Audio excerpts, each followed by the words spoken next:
किस श्राप के कारण कलयुग की स्त्री या प्रेम नहीं करती है? बूढ़े उल्लू ने सुनाई कहानी। नमस्कार प्रिय दर्शकों, जय श्री राम। आप सभी का हमारे चैनल में हार्दिक स्वागत है। यहाँ हम आपके लिए लाते हैं सनातन धर्म की अद्भुत, प्रेरणादायक और सच्ची घटनाओं पर आधारित कथाएं, जो आपके हृदय को सुख और शांति प्रदान करेंगी। आज की कथा आरंभ करने से पहले एक विनम्र निवेदन है। श्रीमद् भगवद गीता और पुराणों में कहा गया है कि अधूरी छोड़ी गई कथा दुख और पाप का कारण बनती है। इसलिए कृपया इस कथा को अंत तक अवश्य सुनें। यदि आप अपनी मां से सच्चा प्रेम करते हैं तो इस वीडियो को लाइक करें, हमारे चैनल को सब्सक्राइब करें और कमेंट में मां लिखकर अपना समर्थन दिखाएं। तो चलिए बिना किसी देरी के आरंभ करते हैं आज की प्रेरणादायक कथा। बहुत समय पहले, जब सतयुग, त्रेतायुग और द्वापर युग समाप्त हो चुके थे, तब पृथ्वी पर कलयुग का प्रभाव बढ़ने लगा।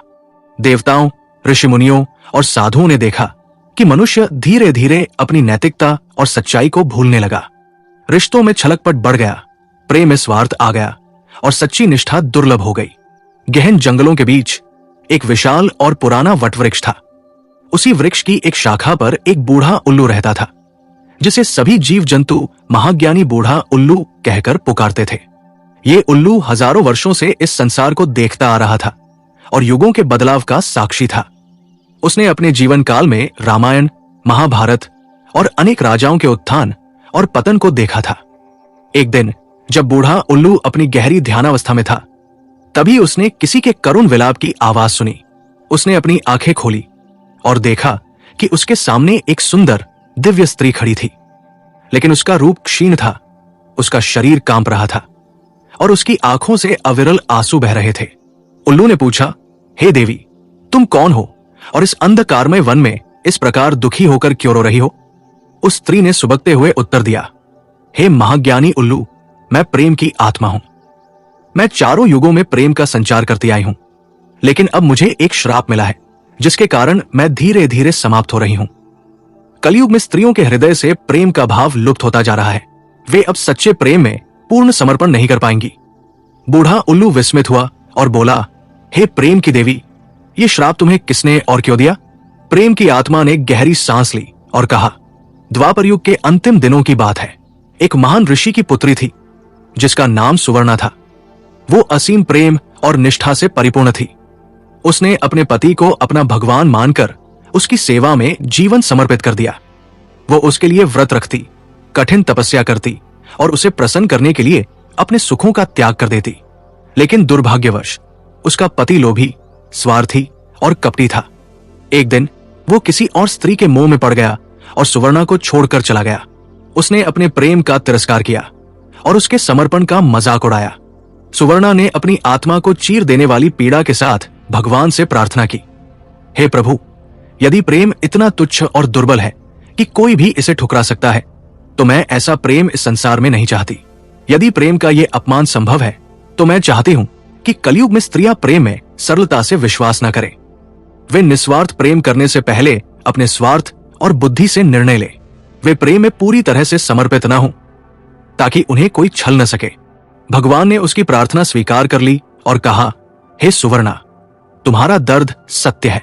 तुम्हारे प्रेम का अपमान हुआ है, इसलिए कलयुग में प्रेम इतना पवित्र और निस्वार्थ नहीं रहेगा। स्त्रियां अब प्रेम में तर्क और स्वार्थ को अधिक महत्व देंगी। वे अपने सुख, सुरक्षा और समाज के बंधनों के कारण प्रेम का त्याग भी कर सकती है। केवल वही स्त्री सच्चा प्रेम कर सकेगी जो इस श्राप को तोड़ने का प्रयास करेगी। प्रेम की आत्मा ने बूढ़े उल्लू से कहा, इस श्राप के कारण अब कलयुग की स्त्रियां प्रेम में उतनी निष्ठावान नहीं होंगी जितनी सतयुग, त्रेतायुग और द्वापर युग में थी। अब प्रेम को स्वार्थ, धन, प्रतिष्ठा और सामाजिक बंधनों के तराजू में तौला जाएगा। स्त्रियां अपने हृदय से अधिक अपनी बुद्धि और समाज की दृष्टि को महत्व देंगी। अब प्रेम त्याग, बलिदान और समर्पण का प्रतीक नहीं रहेगा, बल्कि एक समझौता बन जाएगा।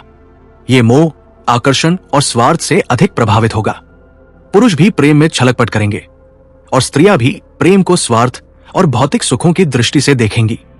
बूढ़े उल्लू ने प्रेम की आत्मा की व्यथा सुनी और गंभीर स्वर में कहा, हे प्रेम की आत्मा, यह सत्य है कि कलयुग में प्रेम का स्वरूप बदल जाएगा, लेकिन यह भी सत्य है कि जब तक इस संसार में एक भी सच्चे प्रेमी का हृदय धड़क रहा है, तब तक प्रेम समाप्त नहीं हो सकता। जब तक एक भी स्त्री या पुरुष निस्वार्थ प्रेम में विश्वास रखता है, तब तक इस श्राप को पूरी तरह से अमल में नहीं लाया जा सकता। एक दिन ऐसा समय आएगा जब कुछ स्त्रियां इस श्राप को तोड़ने का प्रयास करेंगी। वे अपने हृदय की सच्चाई को समाज के बंधनों से ऊपर रखकर प्रेम को पुनः स्थापित करेंगी। जब वे बिना किसी भय और स्वार्थ के प्रेम करेंगी, तब यह श्राप समाप्त हो जाएगा और प्रेम अपने वास्तविक दिव्य स्वरूप में लौट आएगा। बूढ़े उल्लू की भविष्यवाणी सत्य सिद्ध होने लगी। धीरे धीरे कुछ स्त्रियां जो सच्चे प्रेम को समझती थी, समाज की बेड़ियों को तोड़कर अपने प्रेम के साथ खड़ी होने लगी। उन्होंने प्रेम को केवल भौतिक इच्छाओं और सामाजिक नियमों से परे देखा। वे प्रेम में विश्वास करने लगी, निस्वार्थ प्रेम को अपनाने लगी, और जब वे पूरी तरह समर्पित हुई तो धीरे धीरे वो श्राप कमजोर होने लगा। प्रेम की आत्मा ने पुनः शक्ति प्राप्त की और धीरे धीरे संसार में प्रेम का पुनर्जागरण होने लगा। समय बीतता गया और कलयुग के अंधकार में से प्रेम का शुद्ध रूप पुनः जागृत होने लगा। इस बार प्रेम सिर्फ हृदय के भाव नहीं, बल्कि मानसिक और आत्मिक स्तर पर भी विकसित हो रहा था। कुछ स्त्रियां और पुरुष प्रेम में समर्पण और त्याग की शक्ति को समझने लगे थे। वे प्रेम को भगवान की भक्ति, स्वधर्म के पालन और आंतरिक शांति के रूप में देख रहे थे। एक दिन प्रेम की आत्मा ने फिर से देवी सुवर्णा के रूप में धरती पर अवतार लिया। इस बार वो मनुष्यों से पुनः प्रेम का सार समझाने आई। उसने लोगों को बताया कि प्रेम सिर्फ एक भावना नहीं, बल्कि एक कार्य है जिसमें त्याग, सम्मान और दूसरे के प्रति सहानुभूति होनी चाहिए। उसे देखकर लोग फिर से प्रेम में विश्वास करने लगे, लेकिन अब वे केवल प्रेम को प्राप्त करने के लिए नहीं, बल्कि प्रेम को देने के लिए जीवन जीने लगे। इससे एक नई सामाजिक जागृति ने जन्म लिया, जहां रिश्ते ज्यादा सशक्त, सच्चे और निस्वार्थ हो गए। समय के साथ एक दिन प्रेम की आत्मा ने अपनी सभी दुखों को त्यागते हुए ये घोषणा की, अब मेरा श्राप समाप्त हो गया है। जब तक संसार में एक भी व्यक्ति सच्चे प्रेम को समझता है, तब तक ये श्राप अस्तित्व में नहीं रहेगा। अब प्रेम का शुद्ध रूप संसार में प्रवाहित हो रहा है और सभी के हृदयों में प्रेम की लौ जल रही है। सभी स्त्रियां और पुरुष जो अब तक प्रेम की वास्तविकता को समझ चुके थे, वे सत्य को स्वीकार करने लगे। उन्होंने न केवल अपने रिश्तों को, बल्कि अपनी पूरी जीवन शैली को प्रेम की दिशा में ढाला। धीरे धीरे समाज में असल प्रेम का पुनः उदय हुआ और वो श्राप पूरी तरह से समाप्त हो गया। प्रेम की आत्मा ने देखा कि अब पृथ्वी पर प्रेम की शक्ति एक स्थायी रूप से समाहित हो गई थी, लेकिन उसे यह भी समझ में आया कि प्रेम के बिना विनाश भी संभव है। इस संदेश को सभी तक पहुंचाने के लिए उसने एक और कार्य किया। उसने दुनिया भर में प्रेम और विनाश के परस्पर संबंध को समझाने के लिए एक सभा आयोजित की। सभा में विभिन्न देशों, जातियों और धर्मों के लोग उपस्थित थे। प्रेम की आत्मा ने कहा, प्रेम ही जीवन की सच्ची शक्ति है, लेकिन जब प्रेम की शक्ति का अनुचित उपयोग किया जाता है, तो यही शक्ति विनाश का कारण भी बन सकती है। जब प्रेम में स्वार्थ, धोखाधड़ी और छलकपट घुस जाते हैं, तो यह विनाशकारी रूप धारण कर लेता है। सच्चा प्रेम अपने आप को पूरी तरह से समर्पित करना होता है। ये उस शक्ति से जुड़ा है जो हर जीव और हर प्राणी के बीच एकता का सूत्र है। अगर हम प्रेम को नकारते हैं, तो हम विनाश की ओर बढ़ते हैं। इस ज्ञान से सभी लोगों के मन में यह विचार जागृत हुआ कि प्रेम की शक्ति को समझकर ही जीवन में संतुलन, शांति और समृद्धि लाई जा सकती है। हालांकि प्रेम की शक्ति और उसकी शिक्षा लोगों के जीवन का हिस्सा बन चुकी थी, फिर भी कुछ ऐसे थे जो अपने स्वार्थ को प्रेम से अधिक महत्व देते थे। एक दिन एक बड़े साम्राज्य के राजा ने प्रेम की आत्मा से पूछा, आप कहते हैं कि प्रेम से समाज और राज्य सशक्त हो सकता है, लेकिन जब राष्ट्र की सुरक्षा और शक्ति का सवाल आता है, तो क्या प्रेम को प्राथमिकता दी जा सकती है? प्रेम की आत्मा ने उसे समझाते हुए उत्तर दिया, राजा, प्रेम केवल निजी रिश्तों में नहीं, बल्कि राष्ट्र की शक्ति और सुरक्षा में भी भूमिका निभा सकता है। जब एक राज्य के लोग प्रेम और समझ के साथ एकजुट होते हैं, तो उनकी शक्ति असल में अमर हो जाती है। युद्ध और संघर्ष केवल बाहरी शक्ति पर निर्भर नहीं होते, बल्कि एकता और सहयोग की आंतरिक शक्ति पर निर्भर करते हैं। राजा ने इस उत्तर को गहरे से महसूस किया और उसने प्रेम के सिद्धांतों को अपनी शासन व्यवस्था में लागू करने का निर्णय लिया। उसके शासन के दौरान उसने अपने राज्य की नीति को प्रेम और समझ से जोड़ा। यह कदम न केवल राज्य के लोगों के लिए एक नया दिशा था, बल्कि ये बाकी राज्यों के लिए भी एक उदाहरण बन गया। समाज में प्रेम की शक्ति पूरी तरह से स्थापित हो चुकी थी और लोग अब इसे केवल व्यक्तिगत या सामाजिक जीवन का हिस्सा नहीं, बल्कि जीवन का मूल सिद्धांत मानते थे। लेकिन एक अंतिम परीक्षा सामने आई, जब एक गहरी प्राकृतिक आपदा ने पूरी पृथ्वी को घेर लिया। भयंकर तूफान, भूकंप और बाढ़ ने समूची दुनिया में तबाही मचा दी। इस स्थिति में लोग इस संकट से उबरने के लिए अपनी शक्ति और प्रेम का एक साथ इस्तेमाल करने लगे। प्रेम की आत्मा ने देखा कि यह प्रकृति का प्रतिकूल संकेत था और उसने मानवता को एक और शिक्षा दी। यह परीक्षा केवल प्रकृति से नहीं बल्कि तुम्हारी आत्मिक शक्ति से है।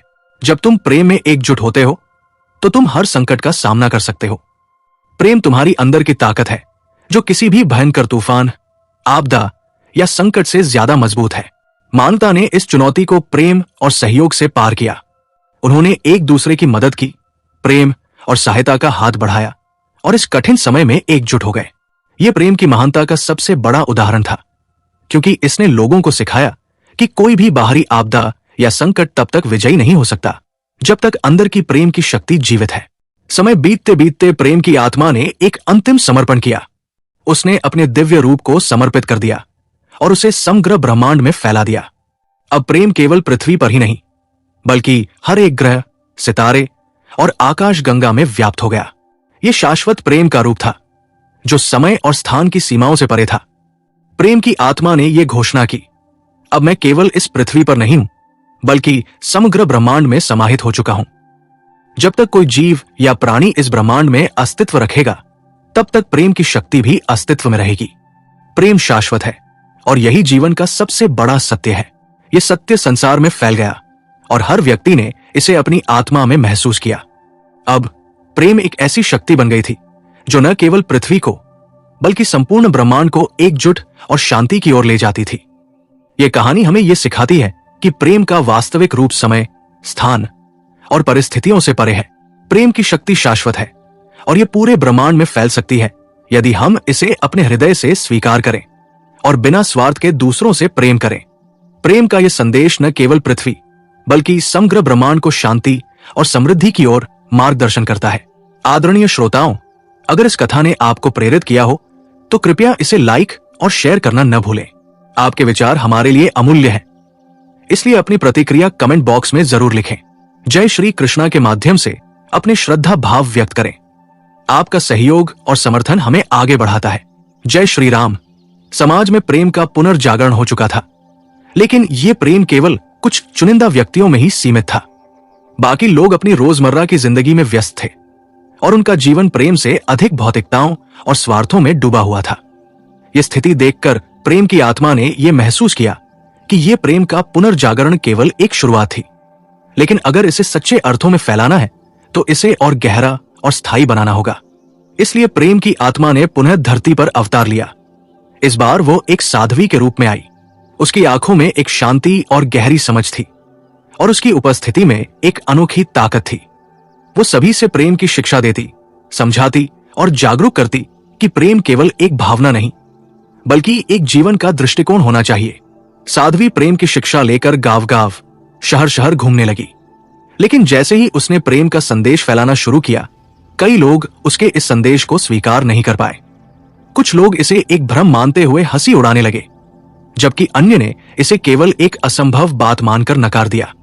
इसके बावजूद साध्वी ने अपने मिशन को जारी रखा, क्योंकि उसे यह विश्वास था कि एक दिन प्रेम का सच्चा रूप सभी हृदयों में बस जाएगा। एक दिन जब वो एक छोटे से गांव में प्रेम का संदेश दे रही थी, वहां के एक कठोर और स्वार्थी व्यापारी ने उसे चुनौती दी। उसने कहा, तुम कहती हो कि प्रेम शुद्ध और निस्वार्थ होता है, लेकिन इस संसार में कौन ऐसा है जो बिना स्वार्थ के किसी से प्रेम करे? हर कोई किसी न किसी स्वार्थ के लिए प्रेम करता है। साध्वी ने शांत भाव से उत्तर दिया, प्रेम वो नहीं है जो तुम समझते हो। प्रेम का अर्थ है आत्मा का मिलन, बिना किसी भय और स्वार्थ के।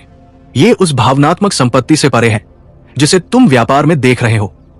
जब तुम अपनी आत्मा से जुड़कर प्रेम करना सीखोगे, तब तुम इसे समझ पाओगे। ये सुनकर व्यापारी चुप हो गया, लेकिन उसके हृदय में गहरी उलझन उत्पन्न हो गई। उसे महसूस हुआ कि शायद वो सचमुच प्रेम के बारे में कुछ नहीं जानता था।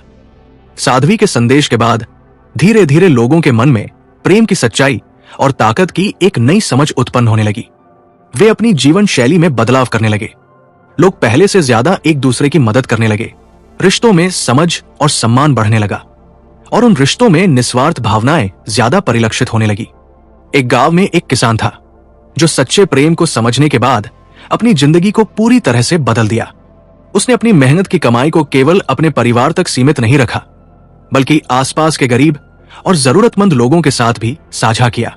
वो हमेशा प्रेम और सहयोग की बातें करता और दूसरों को यह समझाता कि जो सच्चा प्रेम है वो समाज को मजबूत और एकजुट कर सकता है। प्रेम का यह नया स्वरूप समाज में गहरी जड़ें पकड़ने लगा और लोग इसे केवल व्यक्तिगत लाभ की दृष्टि से नहीं, बल्कि मानवता के एकजुट होने और समाज की सेवा के रूप में देखने लगे। समाज में प्रेम की शक्ति का उदय हुआ, लेकिन अब प्रेम केवल एक व्यक्तिगत स्तर तक सीमित नहीं था। प्रेम को एक वैश्विक दृष्टिकोण से भी देखा जाने लगा। लोग अब एक दूसरे से सिर्फ रिश्तों में नहीं, बल्कि पूरी मानवता के दृष्टिकोण से प्रेम करने लगे। प्रेम की आत्मा, जो अब तक साध्वी के रूप में पृथ्वी पर थी, एक दिन एक महान सभा में लोगों के बीच आई और उन्होंने प्रेम के वैश्विक दृष्टिकोण को स्पष्ट किया। प्रेम केवल परिवार, मित्रों या साथी के साथ नहीं, बल्कि हर उस जीव, हर उस प्राणी और हर उस राष्ट्र से होना चाहिए जो इस पृथ्वी पर है। जब तुम किसी के साथ प्रेम करते हो तो तुम केवल व्यक्ति को नहीं, बल्कि पूरी मानवता और पृथ्वी को एकजुट करते हो। प्रेम का अर्थ केवल एक दूसरे से नहीं, बल्कि प्रकृति से भी जुड़ना है। ये शब्द लोगों के हृदय में गहरे उतरे। अब प्रेम केवल संबंधों की एक भावना नहीं रह गया, बल्कि एक वैश्विक दृष्टिकोण बन गया। लोग पृथ्वी, पर्यावरण और समाज के प्रति अपनी जिम्मेदारियों को समझने लगे। समय के साथ प्रेम की शक्ति को चुनौती देने के लिए एक और बड़ा संकट आया। एक बड़ा युद्ध शुरू होने वाला था और दोनों पक्ष एक दूसरे को नष्ट करने के लिए तैयार थे।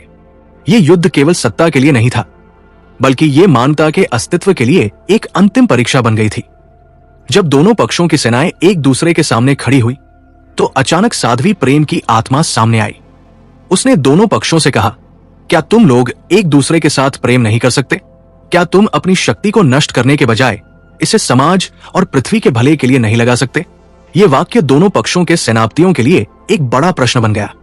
दोनों सेनापतियों ने प्रेम की आत्मा से पूछा, क्या यह संभव है कि हम एक दूसरे से प्रेम करें और युद्ध को रोकें? प्रेम की आत्मा ने उत्तर दिया, यह संभव है। अगर तुम अपने हृदय में वास्तविक प्रेम लाओ, तो तुम अपने शत्रु को भी मित्र बना सकते हो। प्रेम में वो शक्ति है जो युद्ध और विनाश को समाप्त कर सकती है। दोनों सेनापतियों ने अपने हृदय की गहराइयों से इस सत्य को महसूस किया और युद्ध रोक दिया। उन्होंने अपने सैनिकों से प्रेम की शिक्षा दी और पूरे राष्ट्र को शांति की दिशा में मार्गदर्शन किया। समाज में प्रेम का प्रसार हो चुका था, लेकिन फिर भी कुछ अंधेरे कोने थे जहां लोग स्वार्थ और छल के बिना सच्चा प्रेम नहीं समझ पा रहे थे। हालांकि प्रेम की शक्ति धीरे धीरे लोगों के हृदय में अपनी जगह बना रही थी, लेकिन उसे पूरी तरह से आत्मसात करना अभी बाकी था। इसी दौरान प्रेम की आत्मा ने यह निर्णय लिया कि अब वो पृथ्वी से विदा लेगी, क्योंकि उसने देखा कि हर जगह प्रेम का प्रकाश फैलने लगा था। लेकिन उसने एक अंतिम कार्य किया। उसने प्रेम का दिव्य रूप मनुष्यों के बीच प्रकट किया। यह दिव्य रूप केवल शुद्ध और निस्वार्थ प्रेम का परम उदाहरण था।